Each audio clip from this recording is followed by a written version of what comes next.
Boa tarde. Ahm,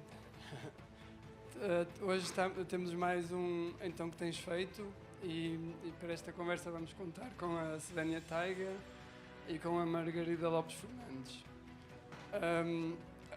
O convite à conversa surgiu devido à exposição que a Svénia tem atualmente na Galeria Dentro. E vamos falar um bocado sobre essa exposição e sobre o processo de trabalho que nesse processo envolveu a Margarida e a Svénia. Só aqui uma pequena introdução. A Margarida Lopes Fernandes, que está aqui hoje connosco, e obrigado pela tua vinda ao Porto. Obrigada.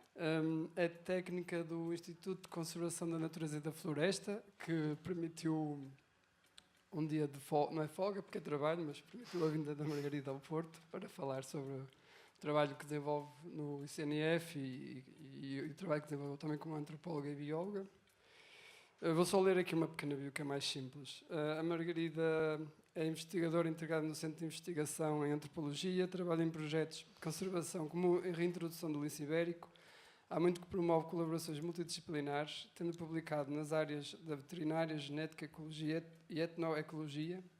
Foi vice-presidente da ação Coast G-Bike e integra o Conselho de Sociedade Espanhola de Estudo de Conservação de Mamíferos, principalmente interessado em combinar diferentes tipos de dados para abordar questões relacionadas com a relação entre o humano e não humanos, em particular predadores selvagens. Os seus interesses de investigação centram-se na combinação de dados socioecológicos, genómicos, antropológicos e dinâmicas de zoonoses, a fim de compreender os riscos para as comunidades locais e as espécies selvagens ameaçadas. Ela apoia decisões de base científica e defende o envolvimento de atores locais nos processos de conservação. O trabalho que eu penso que foi principalmente importante para vocês conhecerem foi o estudo da Margarida entre predadores, relações com a natureza, a propósito da reintrodução do lince ibérico. A Svénia Taiga é uma artista alemã baseada no Porto já há bastantes anos. A sua prática artística concebe o têxtil como fonte fundamental para celebrar a multiplicidade dos corpos, dando forma às suas possíveis mutações. Influenciada por fábulas, lendas populares, ficção científica e contos, a artista cruza o real e o folclore, o humano, o animal e o natural em obras que o corpo é o veículo, adorno e movimento. Em busca eterna de magia e com sede insaciável de visualizar espíritos, apresenta o seu trabalho em vários formatos e contextos, colaborando com diversos artistas, músicos e investigadores. Vou-te passar a palavra, se calhar, e depois... Ok. Obrigada pela introdução, pela apresentação. Então, sim, estou a me ouvir bem? Que a minha voz parece que não está muito alta, mas está, ok. Sim, então, como o Zé já disse, eu tenho esta exposição lá dentro, que é Admire the Predator When the Wild Arrives. E esta exposição parte do interesse que tenho de pensar nas relações entre humanos e não humanos e, sobretudo, em relação com os animais. E tenho, neste sentido, cruzei-me com o lince ibérico, que aqui em Portugal e em outros países na Europa tem vários programas de reintrodução do lince. E o lince é um animal predador. E esta questão de reintroduzir um animal predador parece-me muito complexo. É muito complexo porque tem diversas camadas. O que isso significa para nós, enquanto humanos, o que significa para a paisagem, para a natureza. E há várias perspectivas de como podemos olhar para isso. Então, obviamente, na minha exposição eu abordei esse tema de uma forma bastante visual e talvez imaginária, fantástica talvez. Mas tenho muito interesse em explorar este tema com outros olhos e por isso eu contatei a Margarida, que por acaso encontrei não o contato dela, mas o nome dela num livro que a minha mãe me deu sobre linces. E aí cruzei-me com esse trabalho que o Zé também mencionou, que é Entre Predadores. Então, entre predadores, todos os predadores, os animais e os humanos. E achei que podia ser um bom momento de partilhar imaginários, talvez fazer mais perguntas do que respostas, e de como é que poderíamos no futuro conviver entre nós e com outras espécies, e como é que podem ser esses cenários futuros. Agora, pensei em, talvez, eu trouxe aqui para começar. Ou queres talvez dizer alguma coisa, Margarida, no início, agora? É como quiseres. Obrigada pelo convite. Acho que é muito interessante que se cruzem áreas. Obviamente, já na descrição da minha biografia se dizia que eu tinha um interesse multidisciplinar, mas acho que este é, além de multidisciplinar, é também entre áreas diferentes, entre a cultura, entre a produção artística e a biologia. E parabéns, saudar a iniciativa. Se calhar, penso que poderia ser interessante vermos algumas imagens do teu trabalho, da produção artística, e depois, se calhar, também seria interessante perceber como é que vocês iniciaram um diálogo entre... Ok, então, acho que o que eu acho importante mencionar, assim, para mim, para contextualizar, é que eu, sim, por norma, tenho mais tendência de pensar num plano muito cósmico e de perceber a silhueta humana num plano bastante... como é que ele se coloca de uma forma planetária, qual é o papel na Terra.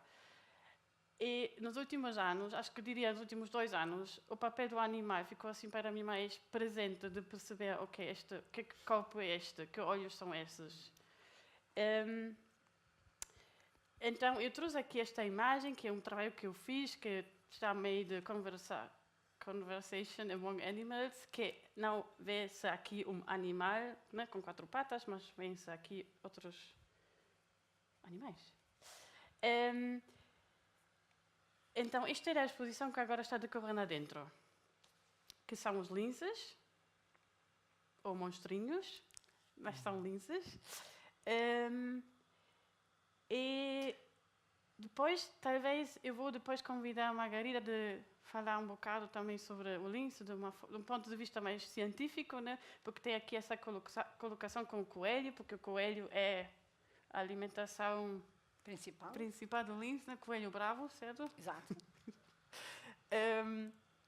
Então, estas são as imagens da exposição. E, depois fiz já péssimo tudo, mas... Isso também é outra imagem da exposição. Aqui a referência é um bocado... Está aqui a silhueta humana, mas é como se o humano já se tivesse transformado em outra coisa. Nós vemos a silhueta porque somos também humanos, mas ela já está integrada num outro tipo de real mundo, talvez. Então, quando comecei a ter contato com a Margarida, o que eu sugeri foi de trocarmos de forma intuitiva imagens das nossas pesquisas. Claro, com este tema na mente, mas tipo fazê-lo de forma... Ok, eu mando uma foto e ela vai me mandar uma imagem e se calhar vamos chegar em sítios que nunca estamos à espera. E se calhar podemos começar a falar desta imagem, que foi uma das primeiras imagens que tu me mandaste. Isso, Lion Man. Que é o Lion Man. Posso só fazer uma pergunta? Pronto, como é que tu encontraste o trabalho da Margarida, não é? Através do livro que te ofereceram e das suas pesquisas, mas depois como é que se deu, como é que vocês começaram a dialogar e a comunicar e a Tu trabalhar? enviaste um e-mail Eu enviei um e-mail. e depois fizemos um Zoom. É engraçado como conhecer uma pessoa no Zoom é muito diferente presencialmente. Ainda bem que podemos estar presencialmente. Tivemos problemas técnicos no Zoom, que foi meio chato. Não, mas... E depois é que começou esta troca. Como não tivemos assim, tivemos talvez um mês e meio, não é? Sim, talvez. Então foi, ok, até começamos a fazer no WhatsApp. Porque primeiro foi escrever um e-mail, fazer tudo de forma muito. Agora vou escrever um e-mail. Formal. Mas depois foi uma coisa bastante interessante fazê-lo assim no dia a dia. Ok, vou mandar uma foto. Eu vejo isso, vou mandar isso a Margarida. Eu vou pesquisar isso. Ok. E depois foi uma coisa bastante integrada no dia a dia, né? Essa troca. Sim. Tu mandaste-me qualquer coisa antes disto. É? Acho que sim. Antes desse Lion Man? Sim. Por isso é que eu me lembrei do Lion Man. Vou ver. Estou a pensar. Mas sim, então eu não sei se isto é uma das, acho que é a primeira escultura. Sim, é a primeira escultura conhecida na Europa, tem cerca de 40 mil anos, é feita a partir de um dente de mamute. Não, falta-me agora o nome de tusk. E uma presa, pronto, na perspectiva de caçador, sim. E é metade humano, metade felino, não é? Por isso se chama Lion Man. Foi descoberto no território alemão, curiosamente. E é isso, é muito simbólico, não é? Como nós precisamos de olhar para estas figuras para compreender o passado e as nossas relações dos humanos e dos não humanos também se inserem, digamos, neste passado, nesta história da humanidade, que é muito recente relativamente à presença dos animais no planeta, não é? Sim. Mas, pronto, e portanto aqui percebe-se que há uma figura que é meio humana e meia felino, o que quer dizer que os felinos já tinham um grande impacto na vida dos nossos antepassados. E quando tu me mandaste, eu estranhamente, talvez, lembrei-me desta.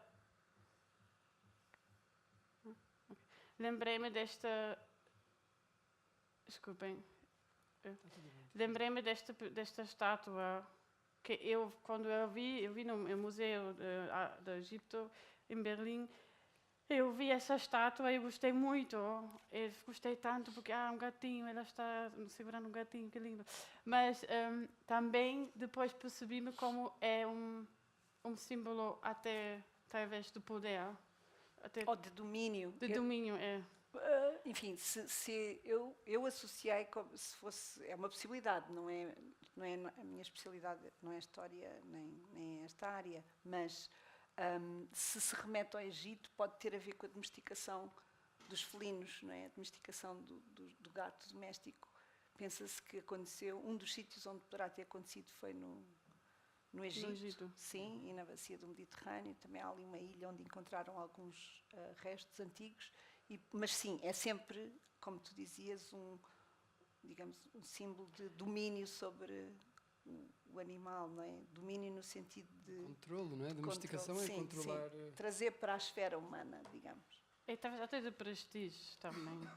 Não. Sim, os felinos têm depois uma simbologia na cultura egípcia grande. Há uma deusa, pelo menos, que é Bast, salvo erro, que tem a ver com gato. Portanto, também há o admire, também há admiração, também há idolatração.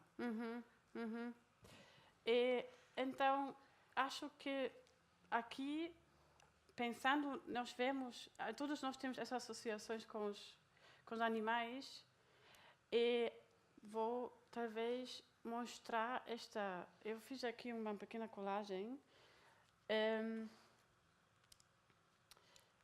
Que talvez já vai de encontro um bocado com a diversidade de associações que nós temos com os animais que estão à nossa volta. Esta aqui no meio, na verdade, parte do trabalho da Margarida. Isto foi, talvez podes explicar um bocado? Sim, então, isto tem a ver com o trabalho que fiz para a tese de doutoramento, em contexto rural, na zona do Alentejo, na altura antes da reintrodução, e, portanto, isto são descrições espontâneas dos entrevistados, das pessoas em meio rural, acerca do lince, confrontados com uma imagem de lince e com a possibilidade do lince ser reintroduzido naquelas terras. Portanto, partimos a partir de adjetivos, e o que salta muito à vista, obviamente, é que, além de predador, o lince é ligado aos felinos, aos gatos, não é? E a parte estética, ao ser bonito, não é? Depois aparecem ali também características ligadas à sua característica biológica, como ser rápido, ágil, selvagem, secretivo, notívago. Isso tem a ver, digamos, com o conhecimento local que as pessoas têm sobre os animais selvagens, veloz, e depois também o reconhecimento do outro, não é? Quando vem o inteligente, o vaidoso, o engraçado, o caçador. Pronto. Depois uma parte simbólica, do místico, do emblemático. Acho que se enquadra um pouco neste contexto de fascínio que os felinos selvagens sempre tiveram nos humanos. Essa é um bocadinho a história daquela nuvem de palavras. Sim. Depois, aquele cartaz ali, Salvemos o Lince e a Serra da Malcata, é uma história, tem uma história mais antiga, é uma história dos anos 70. O lince, talvez não na vossa memória, que são mais jovens, mas ele encabeçou, digamos, a primeira campanha em Portugal em prol da defesa de um território e de uma espécie, propondo que não se destruísse determinado habitat que iria ser ocupado, digamos, pelo eucalipto na zona da Serra da Malcata. Isto remonta aos anos 70, envolveu várias entidades, a Liga para a Proteção da Natureza, a Autoridade Florestal Nacional.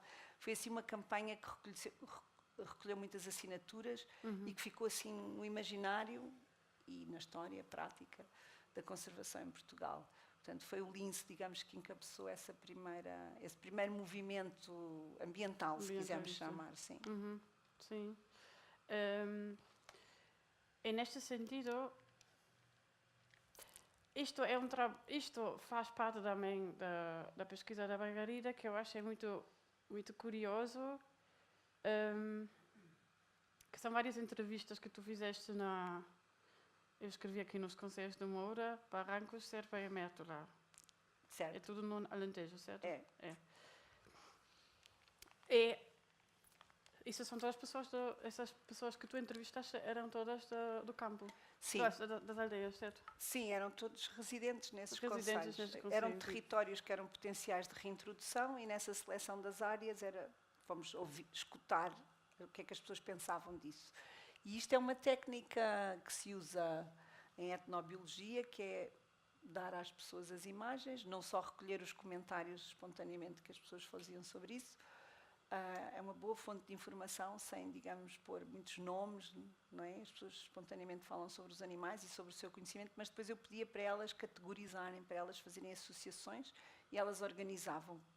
Às vezes não tinha que ser necessariamente uma categorização científica, mas nessas categorizações surgiu que o lince muitas vezes aparecia separado dos outros predadores, ou porque era raro, ou porque era especial para as pessoas, ou porque não a conheciam tão bem, ou porque era um animal do passado, mas é curioso isso. Mas estas entrevistas foram realizadas já depois de 2010, não é? Entre 2012 e 2014. Ok. Voltei a fazê-las mais recentemente.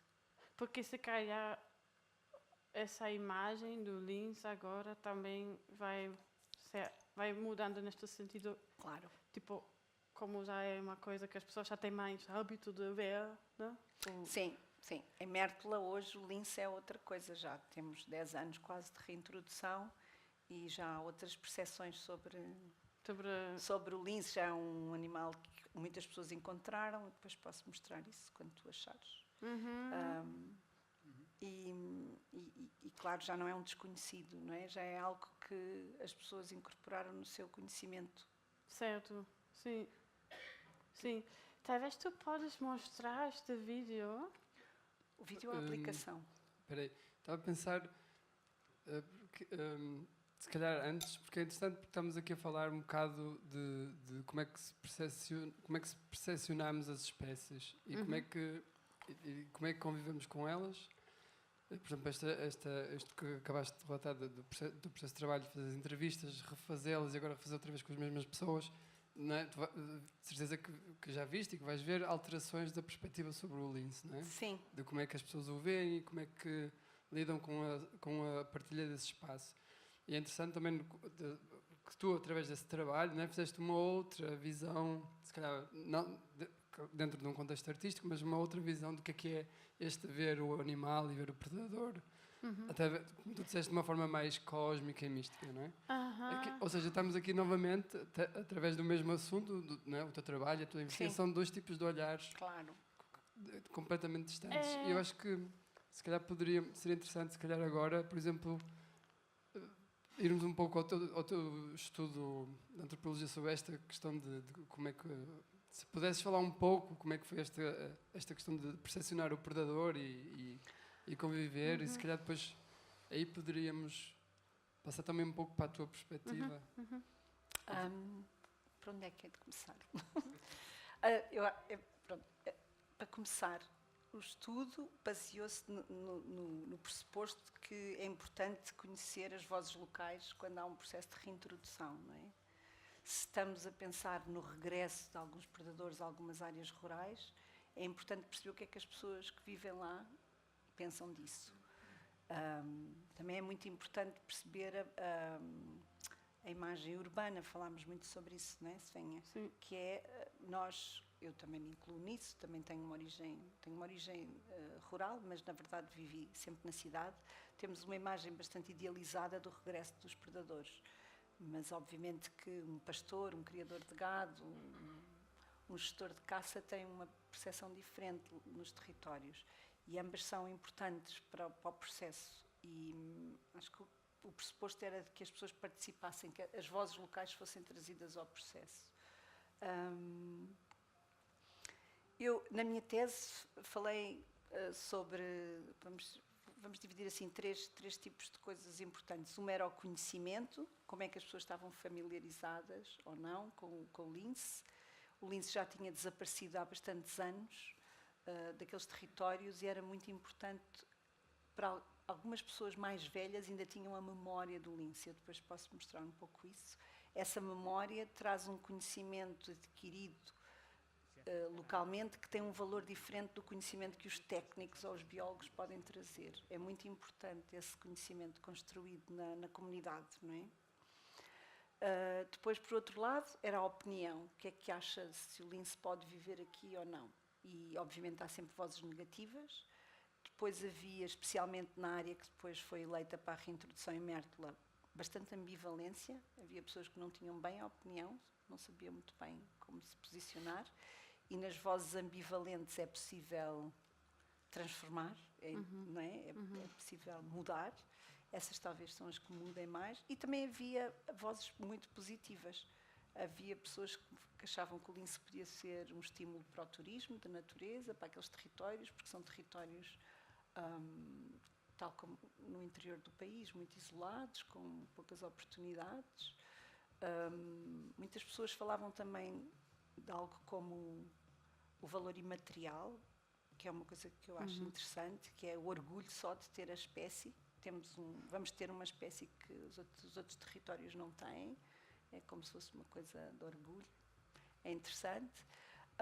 Também houve muitas vozes a dizer é possível viver aqui se houver uma compensação financeira, porque nós vamos ter um dano. Pronto, e isso é importante também para os decisores perceberem qual é a contestação que vão encontrar e quais são os bloqueios que existem. Isto foi à data, digamos.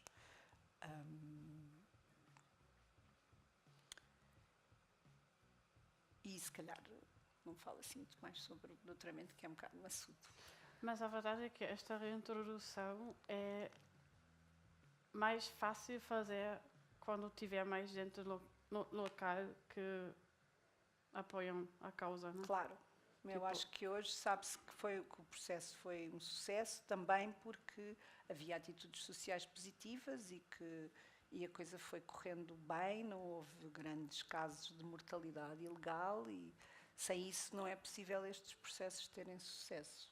É como tu me estavas a falar hoje também, acabamos a conversar sobre como também as pessoas depois possam mudar essa perspectiva, né, sobre a ameaça que o lince possa ser, por exemplo, para um rebanho, ou, que não é tanto, mas pode ser, né?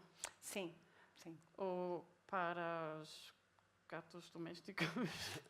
Mas eu estava a pensar, porque tem havido várias reintroduções, né, do lince, do lobo ibérico, do urso pardo, e no caso do lince, apesar de ser selvagem, tudo, imagino que o ser humano tenha menos receio de ser atacado, de se sentir ameaçado, não é? Fisicamente, Sim. do que mais materialmente, através de propriedade, seja ela de animais ou de hortas. Mas, por exemplo, no caso do lobo, tanto em Espanha recentemente, numa aldeia que decapitaram 3 lobos e colocaram em frente à Câmara Municipal, ou o urso Bruno que matou como é que se diz? Wanderer? Hiking? Uhum. Um cervo, um veado. Não, matou um homem que estava a fazer Um wanderer. Um caminhante. caminhante. Não, um caminhante. É. E então o urso Bruno teve que ser Abatido. expatriado Translocado. para a Eslovénia. Expatriado Translocado.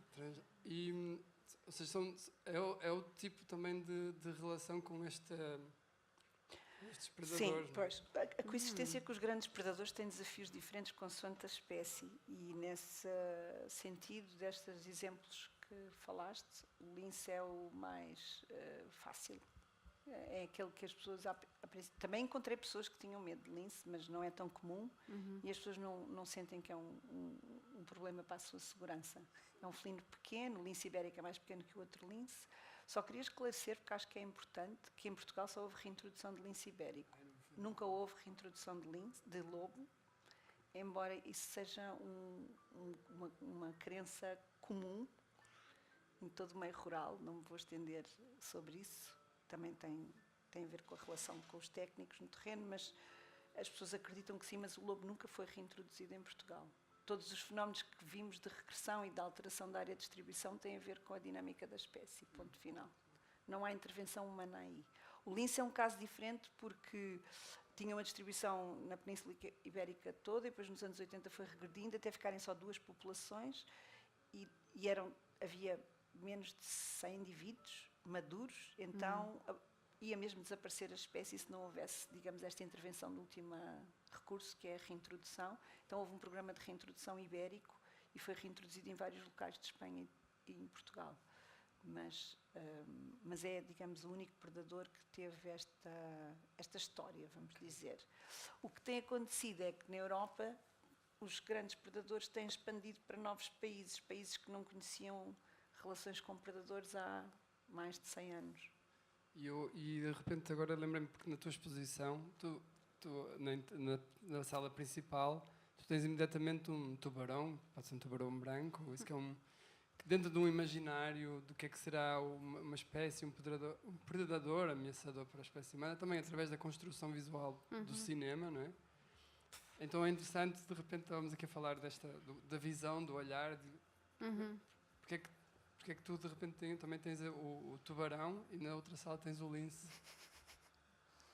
Pois, isto acho que é a ideia um bocado que talvez um dia todos os animais vão dominar-nos.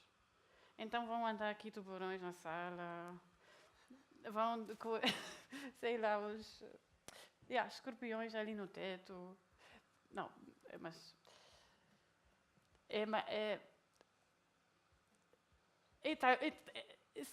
E também porque o tubarão é o tubarão azul, né? Embora que ele seja colorido na exposição, ele é inspirado no tubarão azul. Branco.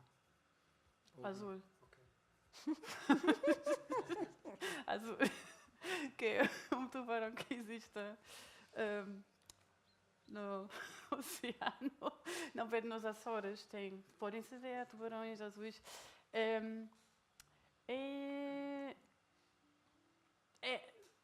Qual foi a pergunta mesmo? Porque é que tinhas um predador, não é? É outro predador. Porque estava sim, pensando, alargando um bocado. Olha, pensei no lince, pensei no lobo, pensei na raposa. O tubarão, tipo a água, uma coisa que parece às vezes uma matéria que não é próxima. De repente, lembras quando estávamos a falar as semelhanças? Tipo, o lince, eu já pensei em corujas quando vi o lince. Tipo, as associações entre os animais e como como nós pensamos de um animal e lembramos do outro. Sim, mostra aquela imagem que tu me mandaste, que como é que é? La Raison, a razão, quando a razão... Era o do... Que foi uma pintura muito controversa. Se calhar não tens. Não, eu tenho aqui. Goya, não é? E que era quase... Isto foi um problema para o Goya com a Inquisição. E é incrível, não é? E tem o lince e tem as corujas. Foi isto que me lembrei. É engraçado porque tivemos esta troca, que os linces chamam-se também gato-cravo. Era um nome antigo, que sabemos que existia e que já não usam muito. E nos meus entrevistados eles falavam também dos mochos como que tinham uns cravos nas orelhas. E pensámos que podia ser esta semelhança. Claro que eles aqui nesta pintura têm outras semelhanças, não é? Que têm a ver com o povoar o noturno. E agora falas tu, Svenha. Esta aqui, este é um lince também. Olha, não sei, não tinha reparado. Eu nunca tinha reparado. Está muito, agora sim, talvez. São criaturas da noite, não é? Do lado obscuro, e tem os morcegos, não é? E os morcegos. É este olho estrábico, não é? Aqui. Sim, porque aqui diz o sonho, diz tu. O sonho de la razão produz monstros. Há aqui várias camadas, como a Svenha tinha dito, mas uma das que falámos tem a ver com o olhar do lince. Porque o olhar do lince tem esta simbologia desde tempos antigos que pode atravessar paredes, que vai para lá, digamos, dos obstáculos, no sentido figurado. Na verdade, isto, agora estava-me a lembrar aqui de um processo que eu fiz. E uma das razões que eu fiquei tão apaixonada pelo lince, que foi esta visão de olhar no futuro. É como se fosse uma criatura que talvez nos pode mostrar o futuro e nos pode guiar um bocado. Foi assim, simbolicamente, é bastante simbólico. É claro que não vou a um lince e vou dizer, olha, podes mostrar o futuro, mas assim, o que ele simboliza quando falamos dessas palavras que associamos com um animal. Sim, e é muito interessante porque esse olhar que vai para além do opaco e que já vem da mitologia grega, também tem a ver com a verdade e com a razão. E se usarmos um olhar penetrante do tipo do lince, vamos conseguir mais facilmente a verdade. Era esta, digamos, o lema. E queres pôr aquela imagem do Galileu? Há um grupo, na época de Galileu, fundado, que se chamava o grupo dos Lincei. Vais encontrar, espera, é este. É o grupo dos Lincei, e que eles se classificam como os precursores da história natural moderna, porque vão usar um método sistemático, científico, inspirados pelo olhar do lince. É muito giro. E esta é uma figura de um documento da época. Fotografei mesmo numa biblioteca em Florença, já há muitos anos. E este é um trabalho que fala exatamente do olho do lince, do Galileu e dos seus amigos. E pronto, tem a ver até com a ótica, com instrumentos de ótica, mas precisamos falar muito mais nisso. Sim, é o olhar, a visão, não?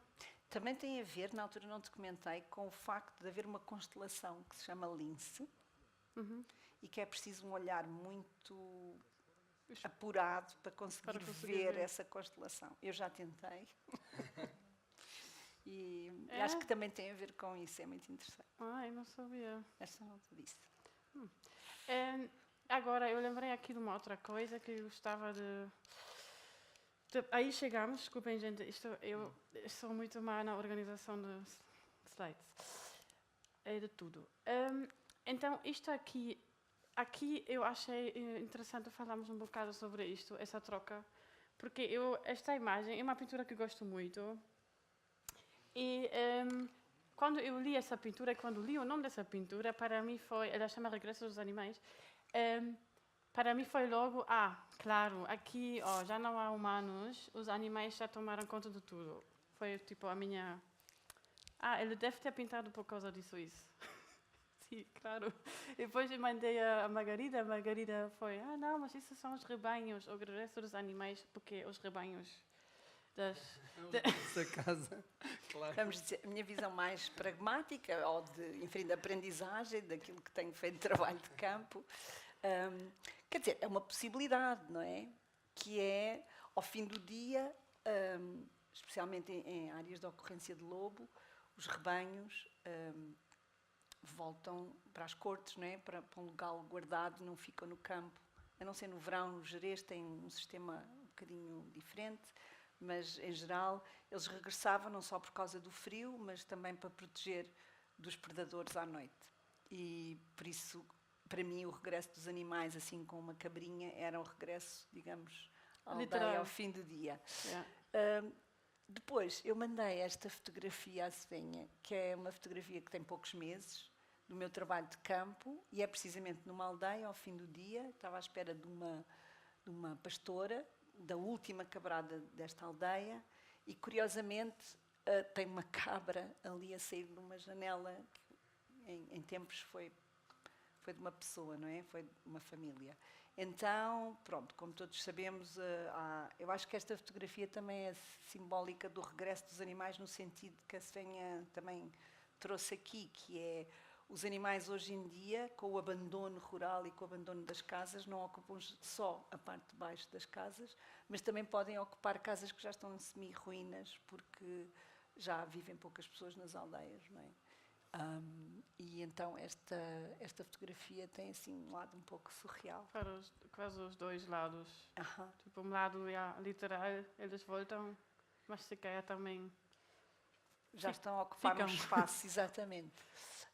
Mas no sentido pragmático, há também aqui uma pastora que traz ao fim do dia o seu gado, e é um vale muito encaixado, e ela vem a tomar conta de uma cria que nasceu no campo, e tem um cão de guarda que de facto é um elemento fundamental para a proteção do predador, e é um cão que em alguns pastores já é oferecido por alguns projetos de conservação para permitir essa proteção mais eficiente.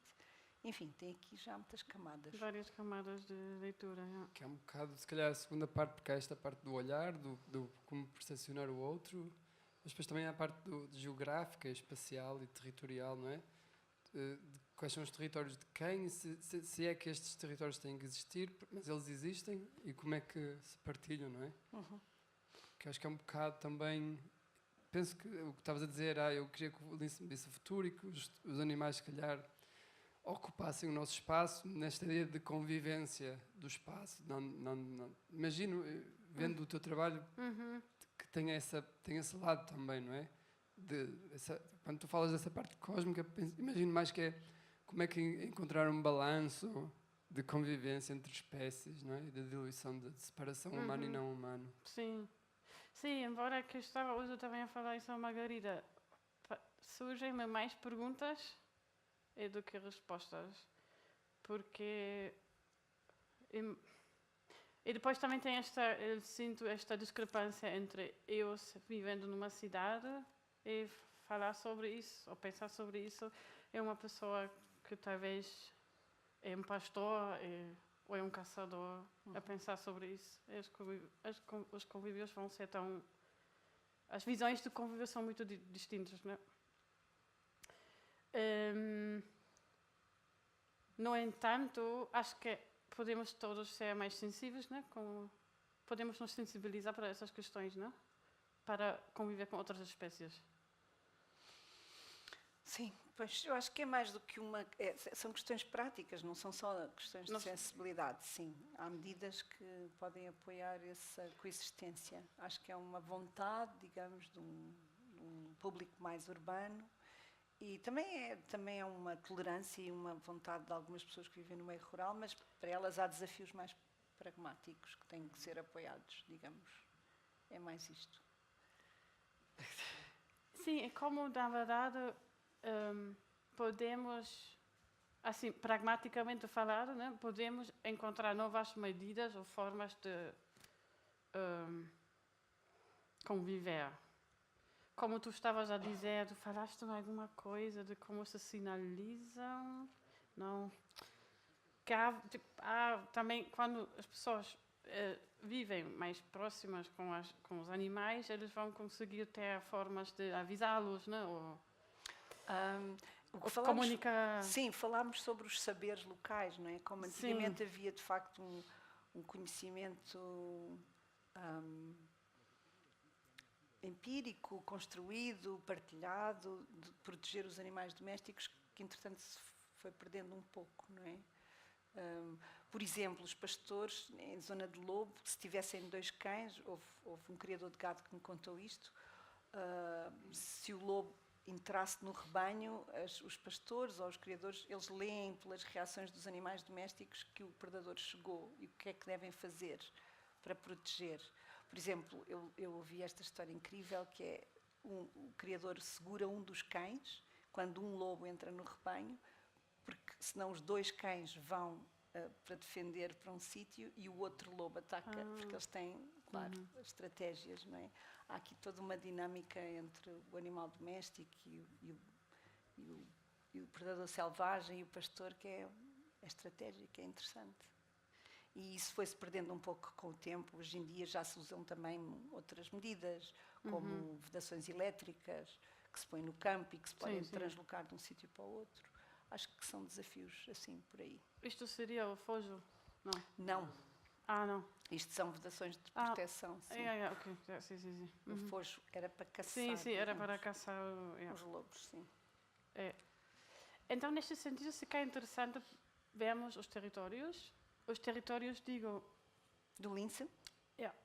Ou como... Porque...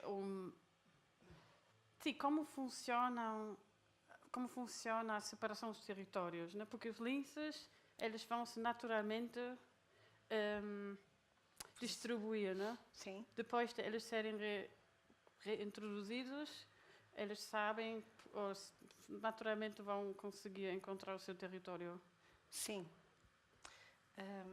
Sim, a reintrodução tentou fazer-se por 2 passos. Um deles foi fazer um cercado de adaptação para os animais ficarem mais fixos naquele território, terem mais um sentido de não dispersar para longe. E depois de estarem fixos alguns animais, os outros que vêm a seguir sentem a presença dos outros animais, os outros linces, e vai-se construindo aí o território da população. Claro que a base disto tudo é haver densidades suficientes de coelho bravo para eles estabelecerem um território. E queres que conte a história da malva? Eu estava a pensar nisso. Eu estava a te tentar empurrar para... Ok. Então eu vou contar esta história. Tem que se mudar para 2. Que não é aqui, é mais aqui.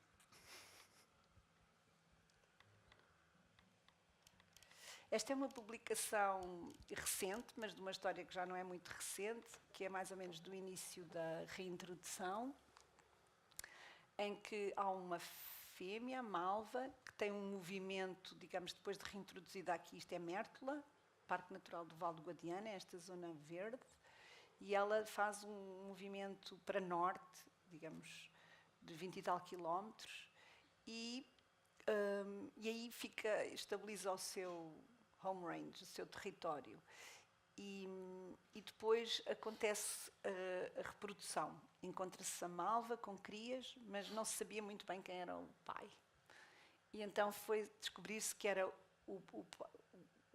digamos, um macho que partilhava um território com ela. Era um macho que se chamava Moon, a mesma letra no ano em que nasceram. E então o mundo ficou estabelecido ali como um casal e reproduziram durante 2 anos seguidos. E este trabalho, que se chama Ser ou Não Ser um Super Predador, digamos, é uma avaliação multidisciplinar que tem várias disciplinas.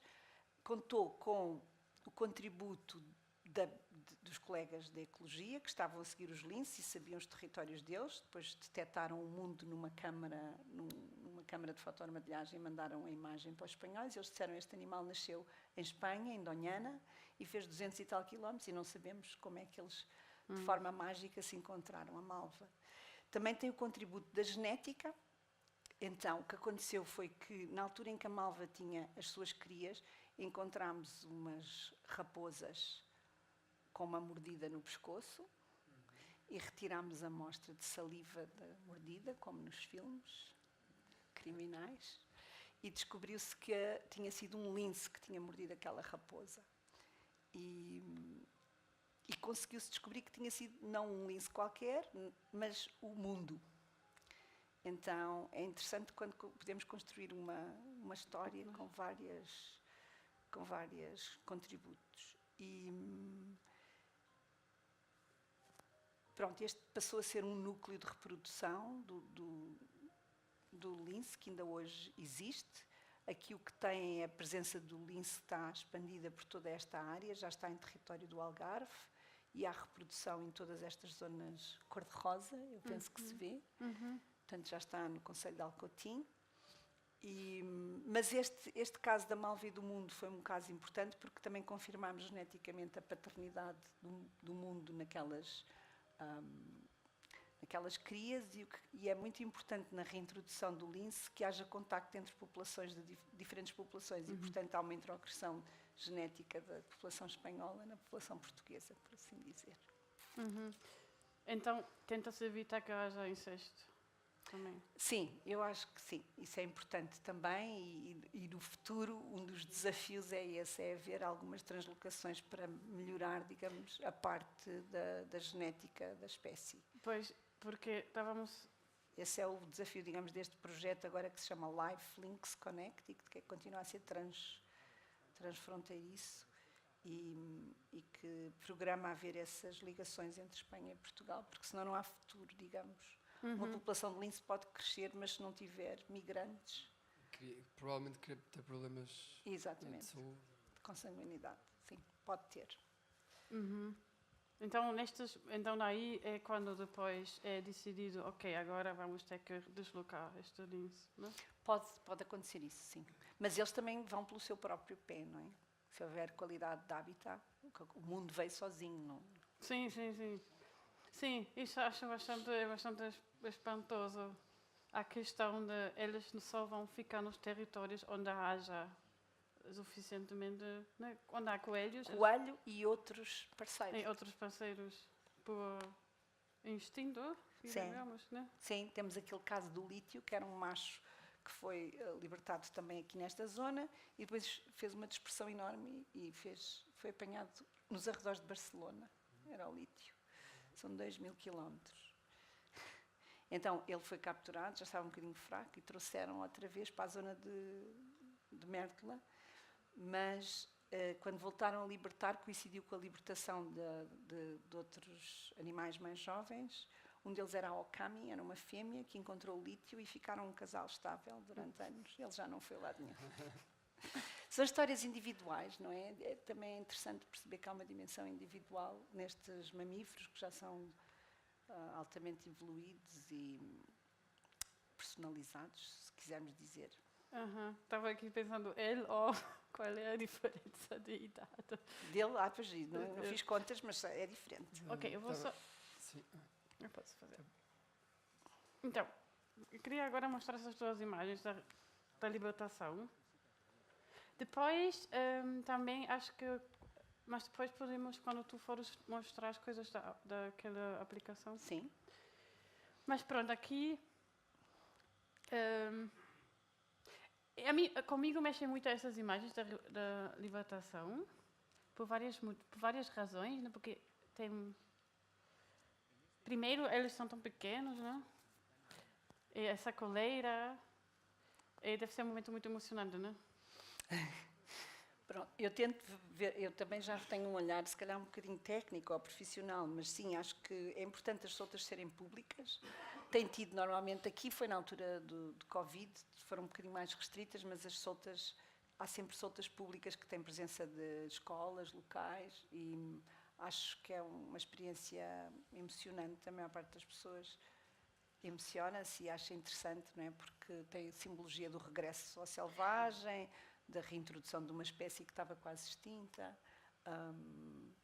ou só porque é bonito e é engraçado ver um bicho a correr. Eles também mostram a sua personalidade. Uns saem a correr, outros saem a medo. Eu posso mostrar a aplicação, Sim, se podemos quiseres. escrever a aplicação e depois até podemos só ver se. Porque acho que podemos passar a ver se para alguém ver quer se- ok. fazer alguma pergunta. Pois, porque esta é uma aplicação que depois, se quiserem, podem explorar um bocadinho, mas eu vou pôr só esta parte que Bueno, não está. pues esta es la superficie que nosotros vamos a regar. Desculpem. Entonces, Então, este é vamos a o... hacer una zanja perimetral. Eu não sei de onde é que vem Partimos este desde el som. rizo. É? Mas aqui, digamos, o percurso que um lince faz desde o centro de reprodução, em cativeiro, em que lhe põe a coleira antes de ser libertado e fazem análises para ver se está tudo bem do ponto de vista sanitário. Isto envolve também uma colaboração de veterinários de Portugal e de Espanha. Se eu sei navegar bem nisto. Depois o lince é transportado, os carros são climatizados, o lince vai assim sem contacto visual, enfim, para minimizar um bocadinho o stress. Depois, na solta, aqui, se quiserem depois explorar, há esta vista aérea, a vista do lince. Vou mostrar esta, que é interessante. Conseguem ver? Mas esta aplicação está disponível, é de acesso público. Não está ainda. Não está. Está, porque faz parte de uma exposição que inaugurou em 2019 em Mértola, que é um local de reintrodução, mas eu trouxe aqui para vocês verem. Pronto, isto são outras imagens das soltas públicas, não é? Ao longo dos anos que aconteceram. As pessoas tipicamente fotografam, querem, digamos, capturar, entre aspas, o predador de outra forma. E os técnicos estão um bocadinho mais concentrados, digamos, naquilo que... como é que o animal se vai comportar e se está muito estressado ou não. Isto era o cercado de adaptação que foi utilizado nas primeiras soltas exatamente para os animais ficarem territorializados. Diz. Qual é o tempo que normalmente eles ficam dentro do cercado deste cercado? Os primeiros ficaram umas semanas. Depois os segundos talvez menos tempo e depois o cercado deixou de se poder utilizar porque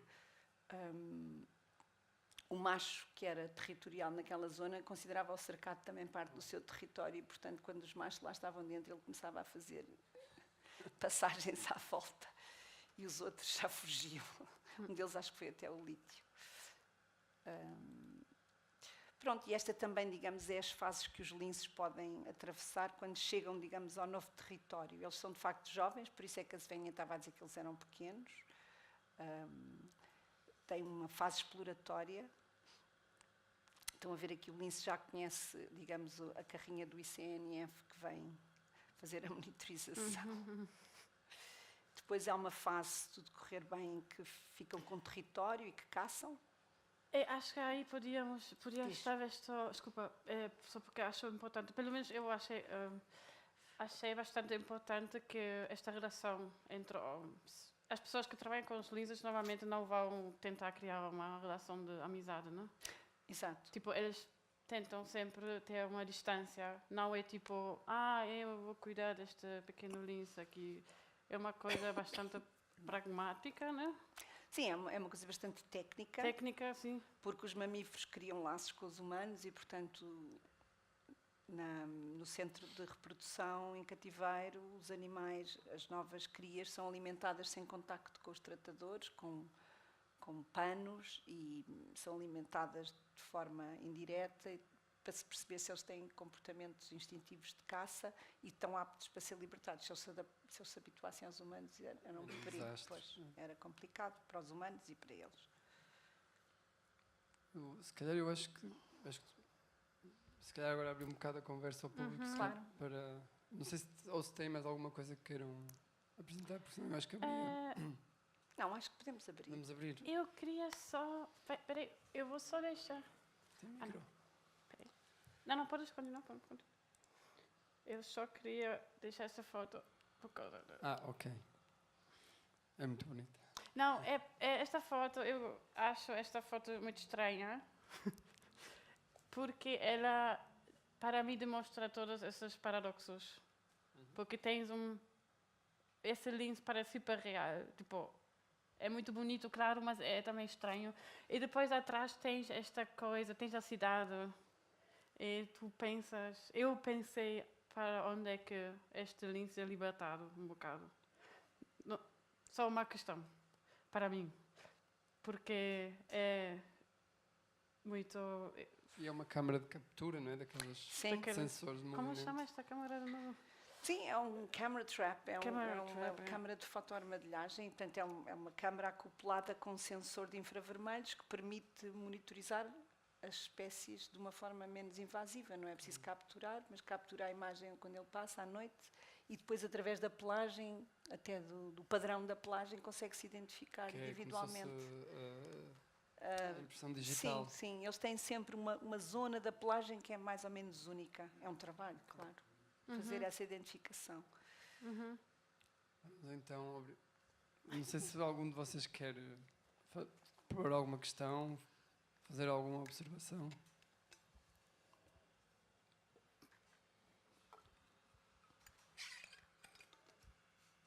Olá. Tá? Olá. Não sei, teria várias questões, mas não sei qual delas... Porque há várias perspectivas na conversa que nós assistimos até agora e que vocês tiveram até agora. Mas tenho uma pergunta, se calhar, mais técnica. Como é que se define o objetivo da reintrodução? Ou seja, existe um plano por objetivos de estima-se chegar até X seres, estima-se o território que eles vão ocupar, existem objetivos de interligação entre as espécies e de coabitação. Como é que o futuro dessa reintrodução é visto? Isso é a minha curiosidade mais técnica. Depois, a parte mais simbólica, ou mística, ou artística, ou coisas, poderei perguntar depois. Ok. Então, acho que podes pôr aquela fotografia que tem os números dos animais. Então, Números? sim, haviam objetivos quantitativos, vamos dizer, de número de espécies. A ideia era que houvesse uma população que fosse minimamente viável. E penso que o número era chegar às 35 fêmeas. É isto. Isto é mais ou menos os resultados, acho eu, do ano passado. Já temos 53 fêmeas, não é? 97 crias e estamos mais ou menos com 288 linces, sendo que isto envolve também jovens, não é? Portanto, neste momento já atingimos os resultados que eram expectáveis para a reintrodução e, portanto, agora provavelmente não haverá libertações, mas poderá haver translocações por causa daquelas razões genéticas que eu falei. Em relação ao território, houve uma avaliação, ao mesmo tempo que eu fiz a parte da avaliação da atitude social, houve uma avaliação do coelho bravo.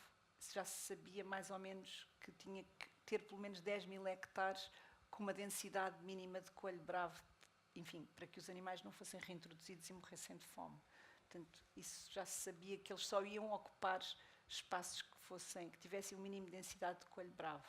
Aconteceu, por exemplo, com aquela história da malva, que a malva foi ocupar uma zona junto ao rio Guadiana, que é um núcleo pequenino, mas que também tem uma densidade de coelho bom, apesar de não estar na área nuclear de reintrodução. Portanto, em geral, a população expande só no sentido em que há capacidade do coelho bravo. E o coelho bravo também tem uma história, é uma história que tem três patogénios que entraram na população e criaram declínios drásticos.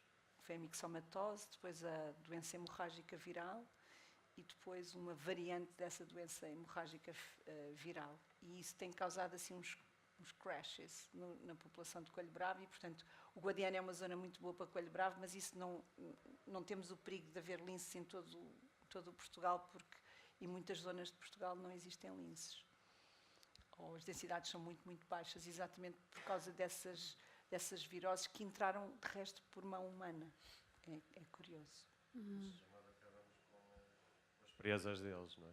Nós tivemos uma influência, foi uma introdução, não sei se lhe chama acidental, mas era um patógeno que era suposto controlar os coelhos na Austrália, onde eles são uma praga, há zonas do mundo onde os coelhos são uma praga, e que entrou na Europa e a partir daí passou a ser não controlável. Acho que agora, depois da vivência do Covid, sabemos que estas coisas acontecem.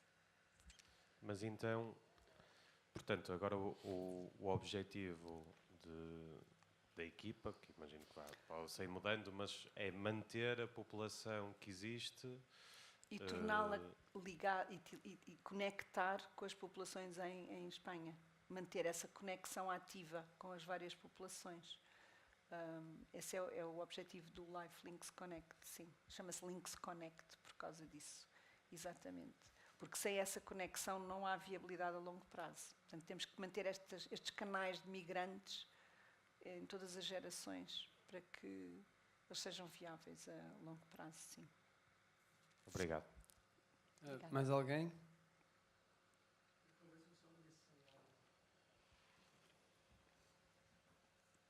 Olá, boa tarde, obrigado pela fala até o momento, até agora. Eu estou um pouco mais interessado nesse trabalho de colaboração entre essas áreas que aparentemente estão distantes. E talvez faria uma pergunta, talvez até com um teor provocativo, para divertir um pouco o ambiente. Mas faria a mesma pergunta em espelho, ou seja, eu gostaria de saber, por exemplo, o que na Praisvênia, o que nessa colaboração, nesse contato com a antropologia e com a biologia, pode ser visto, aplicado e foi experimentado na tua prática artística. Ou seja, quando a Margarida nos falou hoje, por exemplo, da questão do que é marginal e passa a ter um olhar central, né? O lince como uma espécie menor passa a ser o foco, inclusive alguns cuidados, como por exemplo na transferência, não se distrair, não ser estressado com a vista, ou seja, já tem uma atenção sobre o olhar do lince, já tem um olhar mais centrado, menos marginalizado dessa espécie. Também outras questões passaram sobre na inserção do lince no contexto, como vocês chamam?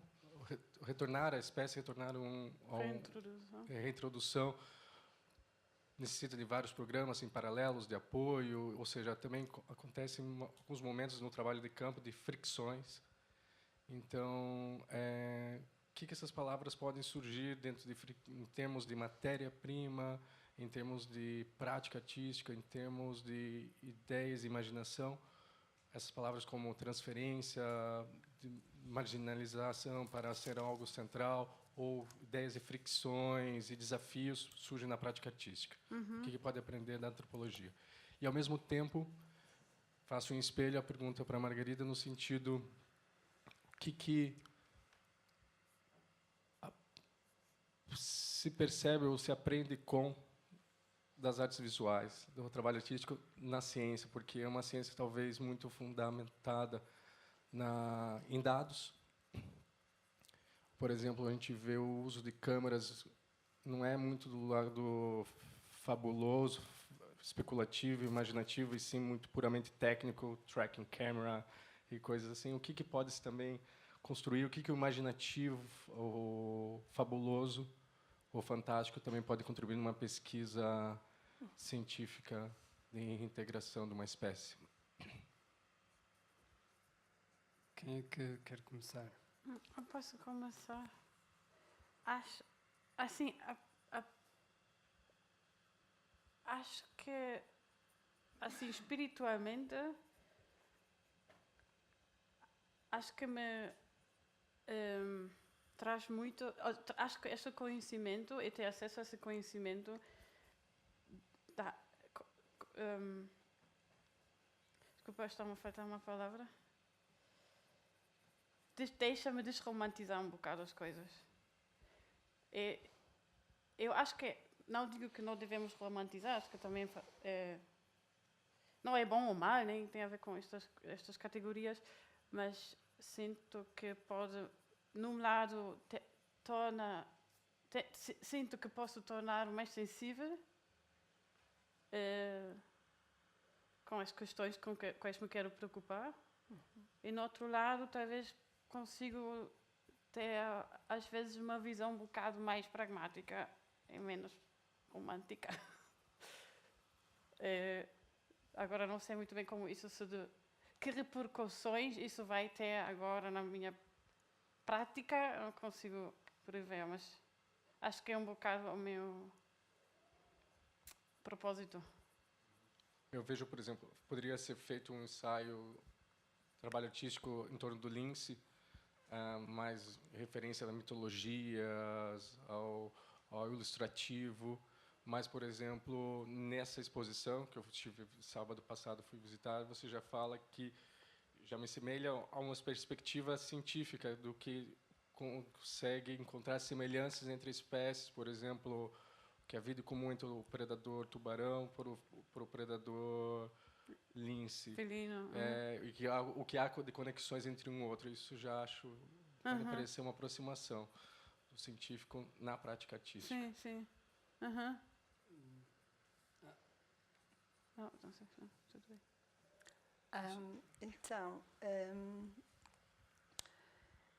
Quando estava a referir aquelas palavras, as fricções e a transferência, a mim remeteu-me para a questão multidisciplinar, porque eu acho que é hoje mais ou menos assente que a colaboração multidisciplinar é importante para estes processos.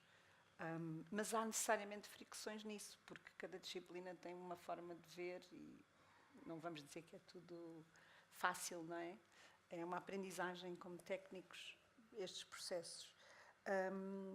O que é que eu aprendi? Este contacto foi muito rico, porque eu não imaginei que uma artista fosse tão pesquisadora e tão curiosa de saber tantos dados. Eu acho que isso é um processo muito rico, não é? E basicamente, a reintrodução do lince aconteceu por uma obrigação em termos de conservação da natureza, mas não é só isso, não é? A reintrodução, o lince vai ter um papel no ecossistema como predador de topo, de regulação, pronto, é um papel ecológico, mas também tem que servir para as populações locais, para terem uma nova oportunidade, como elas próprias desejam, não é? Porque são territórios do interior, já falámos nisso. Mas também há um valor imaterial e como vimos, não é, a parte estética do lince é muito importante, então acho muito importante que os artistas, que os cidadãos se apropriem do lince e que isso seja inspirador de muitas outras coisas. Esse valor é incalculável, a natureza também tem essa dimensão e acho que não a devemos esquecer. Não é só por razões práticas, a reintrodução foi feita para todos, não é? Por isso acho que, como técnica envolvida no processo, para mim é muito bom saber que vai haver artistas que vão passar a palavra de outras formas, de formas criativas, e que as pessoas se vão interessar mais por isto, não é? Porque o mundo está cheio de prioridades e de outros problemas, e as questões da natureza, vamos ser sinceros, não interessam a todos, não vão sempre interessar a todos, mas se houver formas criativas de falar sobre isso, acho que vai estimular. Estava-me a lembrar, não sei se é a altura posso mostrar isso, o Raul Brandão, a propósito da possibilidade da extinção do lobo em Portugal, já há mais de 100 anos, disse que se o lobo desaparecesse era uma coisa que apoucava, para dizer uma expressão do norte, apoucava os humanos, apoucava o homem. E acho que é isso, não é? Os predadores fazem falta também à imaginação. Não é? Territórios sem predadores, se calhar, são menos estimulantes. E até ao controle da ambição humana, de visualizar o território como seu.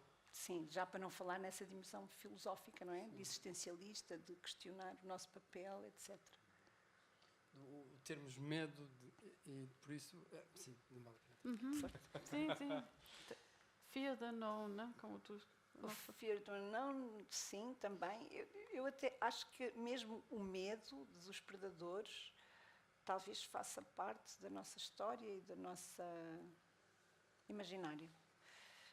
O que é que eu ia mostrar? Ia mostrar isto, mas não foi aquele que eu disse, mas vou mostrar este sobre o lince. Não faz mal.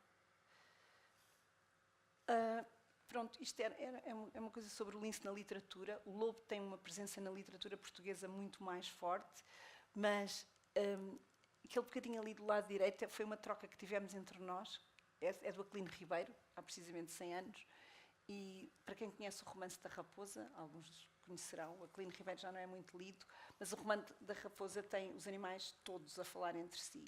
E o Aquilino é um escritor neorrealista que retrata o campo português, vamos dizer, como poucos. E ele fala do lince já como perseguido e com um nome que é lobo cerval. É muito interessante. Prende-se com aquela imagem que a Svenha mostrou, que é de um lince europeu, e que os linces europeus são o lobo cerval, são aqueles que se alimentam de cervos.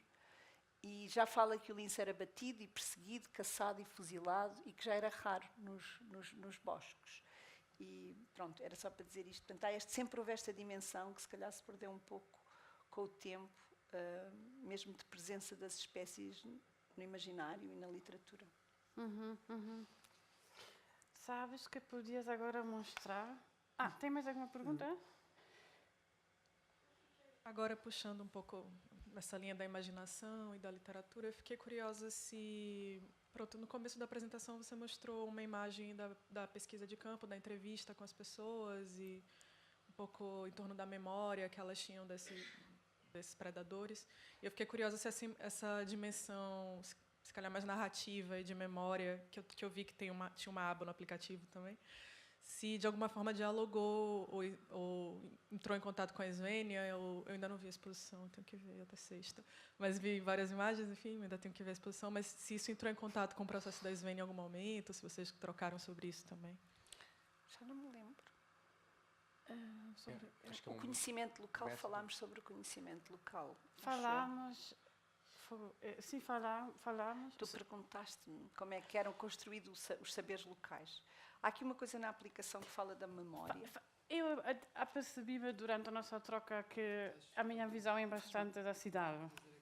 Eu tenho questões que eu não penso como é que é para os pastores, como é que é para as pessoas que moram no campo, que conhecimentos eles precisam de ter para se relacionar. Sim, é muito importante viver para construir um conhecimento empírico, não é? Eu posso mostrar aqui uma parte das memórias, que está aqui no aplicativo, sim. Se calhar é boa ideia. É? Já estou? Já. Não. Tu estás com um ecrã Duplo?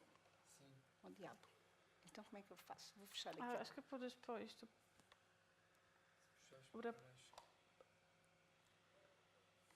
Eu vou fechar este. Não é melhor? Sim. Ok. E agora? Já? Ok.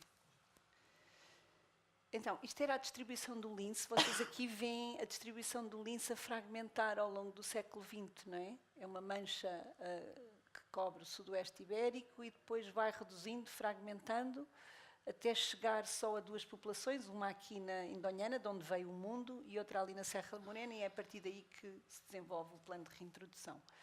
E aqui em Portugal, estes sítios eram áreas históricas de ocorrência, e eu tenho aqui assim algumas recolhas que fiz nestas áreas. Moura Barrancos, que era uma área histórica. Temos aqui... Não temos som. Há bocado funcionou. Para amarelo, mas grande oponente, para o grande corpo macho, extraordinário. Mas é que eu vinha contando, o rapaz vinha para cá acima, eu estava aqui, fazia muito claro, eu já conhecia o silvado, e se houver alguma coisa, agora foi lá para a barreira, e atirei ali. Quando chegou onde estava o bicho, os animais, e antes começaram logo a ladrar. Coisa de roda. Liguei, ó João, prepara-te, está com um bicho bravo. E então o gajo, quando se viu apertado dos animais, pula para cima da pedra. E quando pula para cima da pedra e viu o bicho, está estranho, o que é? O que me lembra aquilo, um tigre. Fez-me lembrar um tigre. Liguei, mas não é um tigre, é um bicho bravo, ai mãe.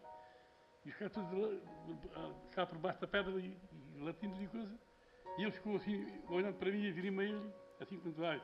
E virou-se assim um bocadinho de lado, que era para saltar. Malta que diz que já teve Pronto, isto isto é... Sim? Isto remete a um Fala-se tempo que ele em vai que o voltar, é Lince ainda estava na memória, muitos destes entrevistados já não estão entre nós, e eles tiveram a oportunidade de contactar, portanto tinham conhecimento. Este senhor, por exemplo, dizia-me que onde o lince existia, os outros predadores não andavam muito à vontade. Portanto, um conhecimento que agora é levado pelos técnicos, que é um conhecimento técnico-científico, já existia na comunidade. A ideia é, depois desta experiência da reintrodução e dos gestores sinergéticos nas zonas de caça conviverem com o lince, eles próprios construírem esse saber local, que era o que falávamos, não é? Que trocávamos entre nós. O saber local não é uma coisa estanque. Pois. Obviamente que vai evoluindo. Hoje em dia os pastores vão à internet e também procuram coisas sobre lince e a biologia. Mas há sempre um valor diferente, aquilo que se experiencia na primeira pessoa, e saber isto acontece aqui. Eu sei que o lince pode controlar as raposas. As raposas que vos contei aquela história, que depois geneticamente provámos, foram encontradas pelo proprietário do terreno. Essa colaboração é muito importante, não é? Pronto, claro que estas memórias também são de um tempo em que os linces eram caçados. O lince fez parte do pacote, digamos, dos animais que eram caçados em Portugal. Os predadores eram inimigos. O Estado recompensava a sua captura, porque eram inimigos ou prejudiciais à agricultura ou à caça. Era assim que eram vistos e, enfim, não é a frase não é minha, é de uma colega da antropologia, a professora Amélia Frazão Moreira, diz: no mundo das ideias, poucas décadas não é muito, não é? Sabemos que as coisas demoram um pouco a mudar, mas já existem muitas formas de pensar no meio rural. Não há nada estanque, digamos. Como se chama, Margarida, esse método das fotografias? Etnográfico? É o método etnográfico, mas tem um outro nome, não tem? Um método? Etnoecológico, não? É assim. Quando se reúne as fotografias com uma população. A categorização empírica. É assim, penso eu que é. Mas é da etnobiologia, assim, ou da etnoecologia, assim. Foi muito utilizado para plantas, por exemplo, para aquele conhecimento especializado que existe sobre as aplicações das plantas medicinais, etc., e em que há pessoas fabulosas que conhecem centenas de plantas e o fim a que se destinam, não é? Temos que acabar. Podemos terminar, sim, se quiserem sim. podem explorar a aplicação, eu deixo ficar Podemos, um não sei se querem dizer só alguma coisa final para terminarmos a conversa. Eu estava só achando... acho que, num lado, quando Orlando estava-me a perguntar, fizeste uma pergunta, não, mas o que eu estava só a querer dizer, que acho que é um pouco uma conclusão que eu tenho, que é uma conclusão em processo, obviamente, mas que acho que nós, os humanos, talvez, eu escrevi isso aqui para... Acho que devíamos mais... Não devíamos, mas se calhar nos desenvolvemos mais através das relações do que das nossas identidades. E acho que esta relação que nós talvez possamos ter também com os animais e com outras espécies, seja as plantas, ou seja, se calhar aceitamos isso também na nossa paisagem, como paisagem cultural e como cultura. Acho que isto é aqui que eu estou aprendendo com os linces, na verdade. Que bonito. Desromantizá-los também. Sim, não é um plus. Né? Entendem o que eu quero dizer? Porque temos tendência de, às vezes, quando vejo os vídeos, a minha reação é como com a minha gatinha. Sim, sim, é verdade. Há esta tendência das pessoas quererem apropriar-se de forma a trazer para casa, não é? E é difícil admirar o predador, como tu dizes, mas mantê-lo no longe. Sim, mantê-lo na distância. Mas se calhar encontrar também nessa relação mais distante uma relação, sem ser uma relação de apropriação ou de domínio. Sim. Uma coabitação responsável. Sim, e sem dúvida que os antigos já tinham encontrado isso. Não? Olha, se calhar eu quero vos agradecer muito, principalmente porque para mim hoje foi importante ter aqui duas áreas de conhecimento a partilharem o seu trabalho, os seus estudos, E agradecer também pelo teu trabalho, porque eu acho que é muito importante, não só ambiental, mas também socialmente, mudar novamente a perspectiva que temos com os animais e com o espaço e o território que eles ocupam. Obrigada. Não, obrigado eu. E obrigado, Silvana, por teres partilhado o teu trabalho e toda a investigação que tens feito. Obrigada, Margarida, por teres aceito. Obrigada, E obrigado a Sónia, vocês por estarem presentes também. por teres convidado. Acho que sim, que é muito interessante ok. esta... Sim, gostei, também achei. E podemos agora ir, se calhar, jantar. Sim. É isso. Coelho Bravo. Obrigada. Sim, eu vou deixar a música. Posso deixar a música? Vou deixar a música. Exato. Depois tem aqui uma música que é um canto alentejano sobre um lince. Sobre o regresso do lince, vamos dizer que Otro já lince aparece en tem a el dimensão refugio da de fauna Chico apropriação. Mendes, Não esta sei- não vez sei con una se luz isto- de atardecer preciosa. Porquê que há isto? Podría ser Pico, un lince habitual de la zona. Seria isto? Después de una parada No, yo técnica ya en sé el qué es bebedero, esto. abandona la plaza. Sabem o que é? Isto tem a ver com isto. Pois. Não, eu estava no YouTube e ia-vos mostrar o lince a perseguir a raposa. Não interessa.